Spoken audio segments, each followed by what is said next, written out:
35 দিনের এই যুদ্ধ তার একটা পুরস্কার মাত্র আমরা পেলাম। আজকে যেই মানুষটার নামে পুরো আর্চিগর, পুরো বাংলা, পুরো ভারত দাঁড়িয়েছে, সেই সন্দীপ ঘোষ আজ ধরা পড়ে।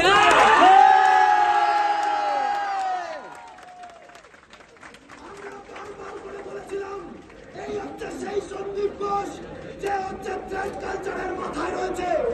এই হচ্ছে সেই সন্দীপ ঘোষ যে চতুর্দিকে দুর্নীতি করে গেছে এবং আজকে সিবিআই কে পুলিশ সে দেখিয়ে দিল যে এই কোন দর্শনেও সন্দীপ ঘোষ ছিল।